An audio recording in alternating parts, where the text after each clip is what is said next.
Hey everybody, Mrs. Vaughn here. I'm going to be talking to you today about heating curves in our continued discussion about energy and heat. So a heating curve is going to look something like this. We're going to see temperature on our y-axis and some form of energy on the x-axis. So that means there's only two possible equations that you're going to use to solve these kinds of problems. We're either going to use our MC delta T equation that by now we should be used to using, or we're going to use this new equation, N times delta H naught something. So delta H naught represents a phase change constant. So that's going to be your heat of combustion, heat of condensation, heat of vaporization, fusion, something like that. So we're going to be able to look up that information in a table, or they're going to go ahead and give it to you. So remember, these are molar enthalpies. So since it's a molar enthalpy, we have to take it times however many moles of a substance we have. So in our MC delta T equation, we can use grams, we can use mass, that's what this M represents. But for this part of the equation, we have to use moles. So you're going to have to find your molar mass. Now, looking at our heating curve, we're going to look at water. The reason we like to use water is because it can naturally exist in all three states, all three phases. So we have two different kinds of lines. We have these diagonal lines that I've highlighted in pink for you. These diagonal lines represent a change in both energy. So in this, we see we have an increase in energy because we're moving further to the right. We also have an increase in temperature because our temperature increases as well. So our diagonal lines have, in this case, a positive slope. We see both an increase in both temperature and energy. So that's the important piece of that. We also have these horizontal lines. Now these horizontal lines continue moving to the right, which means we have an increase in energy, but we have a zero slope. So that means we don't have a change in temperature. Now I told you we only use two equations for these problems. We're going to use MC delta T and we're going to use N times our delta H naught, whatever it is. Delta H naught will change based on whatever our phase changes. So if it's melting or freezing, we're going to have a different delta H naught that we're going to use. So the way that I kind of look at these is I base everything off this delta T. So I only have delta T in this equation. That means that's the only time I'm going to use it. So the only time I'm going to use delta T is if I have a change in temperature.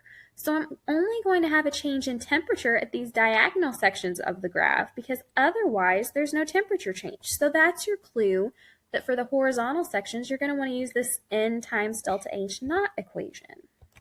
So let's look at an example.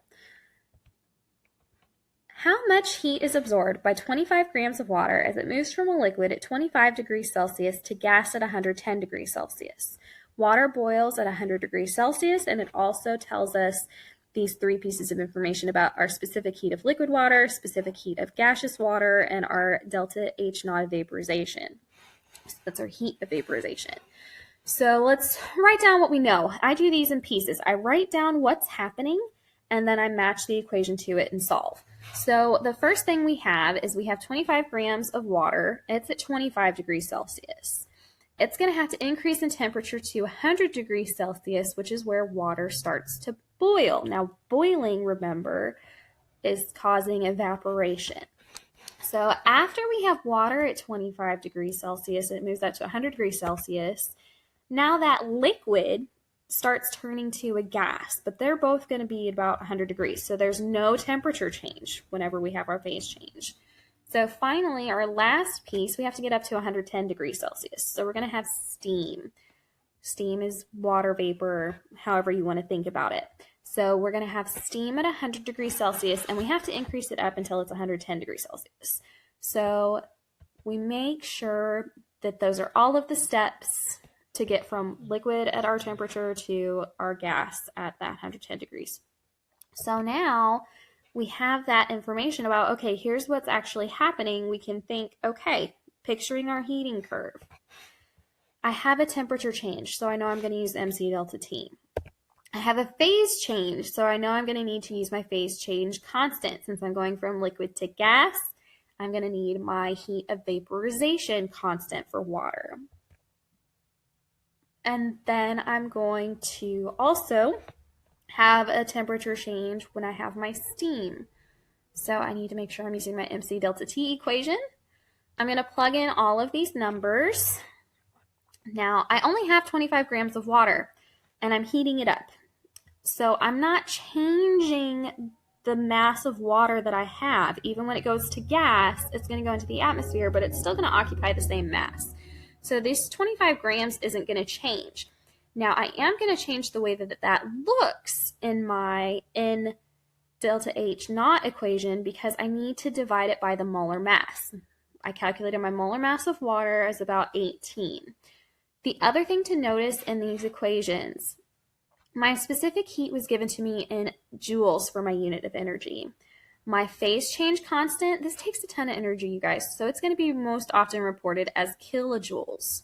But in my final step, I'm going to add all of these numbers together to get my total energy change. So I have to make sure that my units of energy match. So this is why I took this 40.7 kilojoules and I converted it to joules. That's what this 40,700 represents. It's my heat of vaporization, but instead of being in kilojoules, I converted it to joules since my other two are in joules.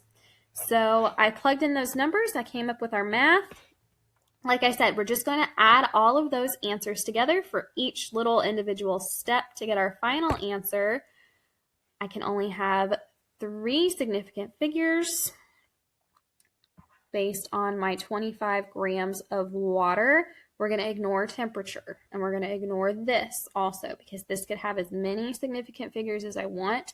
So we're going to use our actual hard number that we know to get my 3 sig figs for my total energy change. As always, if you have any additional questions, please feel free to reach out and I'll do what I can to assist. Otherwise, I hope this was helpful and thank you for watching.